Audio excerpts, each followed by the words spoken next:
Selamat datang kembali buat kalian yang setia dengan cerita Battle Through the Heavens versi novel. Udah tau lah ya, kalau video ini berisi spoiler season yang belum rilis. Ilustrasi dalam video ini gak akan sama dengan ceritanya. Kalian bisa merem dengerin ceritanya dan mulai berimajinasi. Suara tawa terdengar dilanjutkan dengan berkata bahwa sudah 2 tahun mereka tidak bertemu dan kekuatan ketua sekte darah semakin mengesankan. Ia lanjut menambahkan pada saat itu ketua sekte darah beruntung karena dapat lolos dari kematian dan bagaimana dengan saat ini? Van Lau pun kaget dan masih bertanya-tanya siapakah sosok pria yang ada di hadapannya. Di sisi lain, Xiaoli tersadar bahwa ia belum mati kemudian membuka matanya. Ia segera melihat sosok pria di depannya dan seketika menyadari bahwa itu adalah Xiaoyan. Xiaoli mengungkapkan kegembiraannya dan bertanya bagaimana mungkin Xiaoyan belum mati.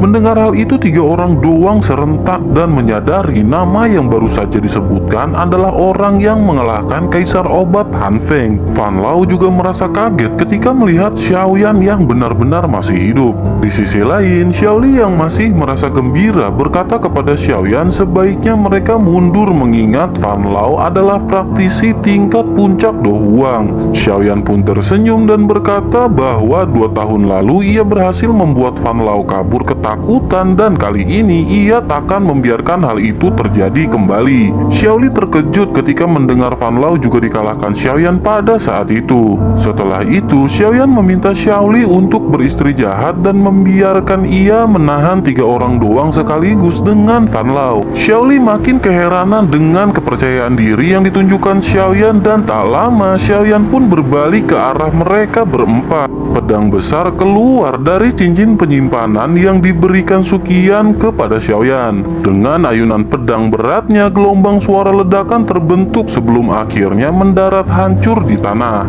Ekspresi Van Lau jelas dipenuhi dengan ketakutan setelah pertempuran terakhir ia dipukul mundur. Namun ia juga merasa marah karena setelah pertarungan tersebut ia terus diejek oleh beberapa ahli di Black Corner. Selain itu, reputasi sekte darah juga jadi sangat menurun karena perlakuan Xiaoyan itu. Kali ini ia benar-benar akan bertarung dengan semua kekuatan yang ia miliki. Tak lama Van Lau memerintahkan 2 orang doang untuk mengincar dan menangkap Xiaoli. Jika tertangkap, maka dapat dipastikan Xiaoyan akan menyerah dan tak akan melawan. Van Lau memiliki semacam fobia setelah dikalahkan Xiaoyan. Oleh karena itu, ia meminta seorang doang untuk bertarung bersamanya menghadapi Xiaoyan. Terlebih, mereka yang berhasil membunuh Xiaoyan akan mendapatkan Do Spirit Pill dari Han Feng. Tak lama doki hijau gelap melonjak dari tubuh Xiaoyan menyebabkan ekspresi Van Lau sedikit berubah. Namun tak lama ia merasakan kekuatan lain dan segera menatap ke arah langit. Ia semakin terkejut melihat sosok wanita cantik dengan kekuatan menakutkan sudah berada di sana. Ratu Medusa ternyata selama ini telah mengikuti pergerakan Xiaoyan hingga akhirnya mereka bertemu. Medusa langsung menatap Xiaoyan dan bertanya kali ini siapa yang akan melindungi Xiaoyan. Seketika ekspresi Van Lau dipenuhi sukacita melihat wanita kuat ini ternyata musuh dari Xiaoyan. Van Lau pun menawarkan kerjasama untuk segera membunuh Xiaoyan. Medusa langsung menolak dan berkata bahwa mereka tidak memiliki kualifikasi untuk menjadi partner dari Medusa. Ekspresi Van Lau seketika kembali berubah setelah mendapat penolakan keras dari Medusa. Di sisi lain, Xiaoyan menatap dingin ke arah Medusa yang berada tepat di langit. Tatapannya tanpa emosi sedikit pun hingga menyebabkan Medusa memalingkan pandangannya. Xiaoyan sedikit heran kemudian berkata bahwa mereka bisa menyelesaikan permasalahan mereka di masa depan. Jika Medusa memaksa, maka Xiaoyan terpaksa harus membunuh Medusa meskipun harus mempertaruhkan nyawanya. Mendengar kata-kata di bawah tatapan dingin Xiaoyan, alis Medusa seketika naik. Selama ini tak ada satupun orang yang berani mengancam seperti yang barusan terjadi. Medusa terkejut kemudian memalingkan tubuh dari Xiaoyan dan menekan suara membunuh dalam hatinya. Setelah itu Medusa berkata agar Xiaoyan mengingat bahwa hidupnya adalah milik Medusa dan cepat atau lambat ia akan mengambilnya. Tak lama Medusa tersenyum dan dengan cepat tubuhnya pun menghilang. Hal itu membuat Xiaoyan terkejut dan keheranan melihat Medusa yang mau menuruti perkataannya. Namun sekarang bukan saatnya untuk memikirkan hal tersebut dan Xiaoyan segera menghadap ke Fan Lao. Pedang ditancapkan ke tanah, kemudian dengan mata tertutup api giok muncul di tangan kanannya dan api hijau gelap di tangan kirinya.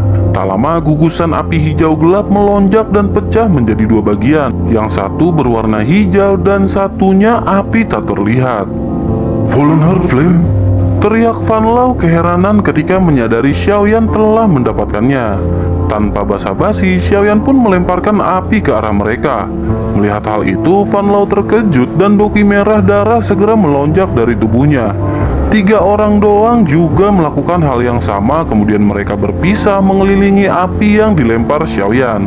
Mereka pun secara bersamaan segera menyerang api surgawi yang dilemparkan Xiaoyan. Ledakan terjadi mengakibatkan Xiaoli sedikit mundur karena tekanan yang besar.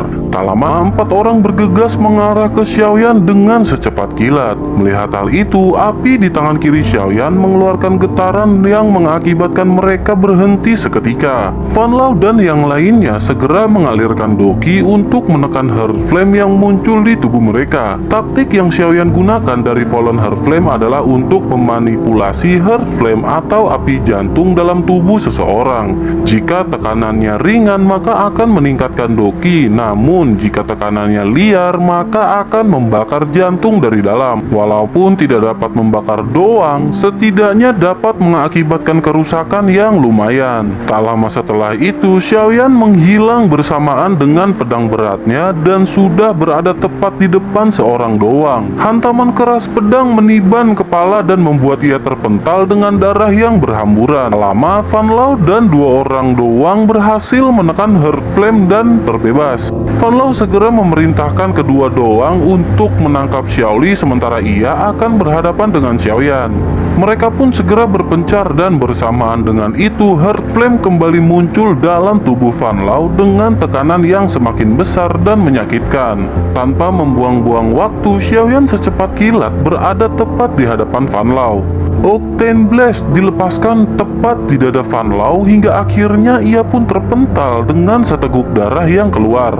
Xiaoyan tidak lanjut mengejar Fan Lao melainkan bergegas untuk memblokir musuh yang mengarah ke Xiaoli. Namun baru saja akan bergerak, tiba-tiba Fan Lao sudah berada tepat di hadapan Xiaoyan. Jantung Xiaoyan semakin berdebar ketika melihat 2 ahli doang hampir sampai di tempat Xiaoli hingga tiba-tiba ledakan pun terjadi. Lin Yan dan Ziyan datang tepat pada waktunya dan Xiaoyan menjadi benar-benar lega. Ia pun segera menatap Fan Lao dengan amarah yang semakin memuncak. Fan Lao segera berteriak memerintahkan semua pasukan untuk membunuh semua orang yang ada di benteng pertahanan. Fan Lao tersadar tampaknya kali ini ia harus bertempur sampai mati melawan Xiaoyan. Di sisi lain, Xiaoli meminta Xiaoyan untuk segera membunuh Fan Lao sementara ia akan memimpin pasukan untuk menghentikan serangan di benteng pertahanan. Xiaoli bergegas memberi instruksi, kemudian puluhan bayangan hitam keluar mengikuti pergerakannya. Melihat hal itu, Xiaoyan sedikit agak tenang karena Xiaoli tidak sendirian. Kembali ke Fan Lao yang langsung mengeluarkan doki merah darah mengandung keganasan di dalamnya. Lautan darah yang sangat besar terbentuk setelah doki meluap keluar. Xiaoyan tersenyum sinis karena selama 2 tahun Fan Lao masih menggunakan teknik yang sama. Ia pun segera menekan kedua api di tangannya hingga mereka benar-benar bergabung berubah menjadi api hijau gelap. Xiaoyan melemparkan api yang seketika membesar dan menyebar ke segala arah mengakibatkan lautan darah mulai menipis. Fan Lao yang tak berdaya melemparkan tombak darah ke arah Xiaoyan yang hanya tersenyum. Dengan jentikan jarinya, api hijau gelap segera keluar dan menghantam tombak hingga hancur. Seketika api hijau gelap melapisi tubuh Xiaoyan, kemudian ia melesat ke tanah dan dengan keras Xiaoyan pun lanjut masuk ke lautan darah dengan Fan Lao di dalamnya. Tak lama lautan darah bergejolak dan hancur menghilang di bawah tekanan api hijau gelap. Tubuh dua orang terungkap setelah api menguapkan cairan darah. Nafas Xiaoyan sedikit tak beraturan, sementara Fan Lao terlihat menyedihkan dengan baju yang hancur dan meneteskan banyak darah. Fan Lao masih belum menyerah, kemudian tangannya seperti membuat segel dan seketika seteguk darah keluar, kemudian Fan Lao menghilang dari posisinya. Xiaoyan tersenyum dan menghela nafas, kemudian berkata bahwa Fan Lao masih saja menggunakan teknik yang sama. Sekitar 100 meter di dekat benteng, fluktuasi energi muncul dengan Fan Lao yang sudah berada di sana. Dengan wajah yang sangat pucat, Fan Lao berteriak bahwa ia akan segera kembali untuk menghabisi Xiaoyan. Tak lama berselang, merinding di seluruh tubuhnya terasa ketika Xiaoyan tiba-tiba berada tepat di belakangnya. Fan Lao pun segera menoleh hingga akhirnya bola api hijau gelap berputar dengan suhu tinggi menghantam punggung Fan Lao. Seteguk darah keluar bersamaan dengan organ-organ dalam yang juga ikut hancur. Tubuhnya terpental dengan api hijau gelap yang melilit Fan Lao yang terluka parah hingga akhirnya api padam dan sosok manusia telah menjadi abu. Setelah membunuh Fan Lao, Xiaoyan yang tanpa ekspresi segera menatap langit ke arah utara markas aliansi hitam. Ia bertekad dalam hatinya untuk segera membunuh Han Feng demi membalas dendam gurunya yang telah tertidur. Setelah itu Xiaoyan terbang menuju gerbang tempat pertempuran terjadi. Pasukan aliansi hitam tampaknya selain menang jumlah, mereka juga memiliki kekuatan yang lebih besar. Di bawah ada Lin Yan dan Zian yang telah berhasil mengalahkan elit doang. Tak lama kemudian datang anggota gerbang Pan yang juga bertarung setelah mendapatkan instruksi. Pertarungan semakin intens dengan jumlah korban yang semakin meningkat. Akhirnya Xiaoyan pun berteriak memberitahu bahwa Fan Lao telah mati. Xiaoyan lanjut memerintahkan pasukan aliansi hitam untuk mundur jika tidak ingin bernasib sial. Teriakan terdengar dari salah seorang pasukan dan mengatakan hal itu tidak mungkin terjadi, mengingat Fan Lao yang seorang Do Huang tidak mungkin kalah oleh bocah di hadapan mereka. Dengan segera mereka pun kembali melanjutkan pertempuran tanpa mendengarkan perkataan Xiaoyan. Seketika Xiaoyan melesat mendekat dan sekali lagi berteriak untuk mengusir mereka. Xiaoyan berkata kepada mereka untuk menyampaikan pesan kepada Han Feng dan memberitahu bahwa Fan Lao telah dibunuh di tangan Xiaoyan. Teriakan kembali muncul dan berkata bahwa itu tidaklah mungkin karena Xiaoyan telah mati ditelan oleh Fallen Heart Flame. Mereka pun kembali melakukan pertempuran hingga akhirnya Xiaoyan tak bisa menahan diri. Api tak terlihat keluar dari tubuhnya dan membuat semua anggota aliansi hitam dalam radius 50 meter dari Xiaoyan menjadi kaku. Tak lama beberapa ledakan terjadi setelah sosok manusia sepenuhnya ditelan api tak terlihat. Ledakan terjadi kembali beberapa kali menyebabkan mereka kebingungan dengan penyebab dari ledakan tersebut. Xiaoyan tanpa ekspresi menatap semua anggota aliansi hitam. Ledakan pun terus terjadi berpuluh-puluh kali hingga membuat mereka melihat sekitar dan merasa cemas. Siapa selanjutnya yang akan terbakar api dan menjadi abu di antara mereka? Tanpa disadari, ketika aura membunuh mereka meningkat, maka api akan cepat membakar mereka dari dalam. Seiring ledakan terjadi, ketakutan pun muncul mengakibatkan mereka lemah. Bersamaan dengan itu, mereka yang semakin takut pun terlepas dari serangan Heart Flame yang dikendalikan Xiaoyan. Secara bertahap, mereka yang terlepas pun memilih untuk melarikan diri karena merasa telah kalah dalam pertempuran.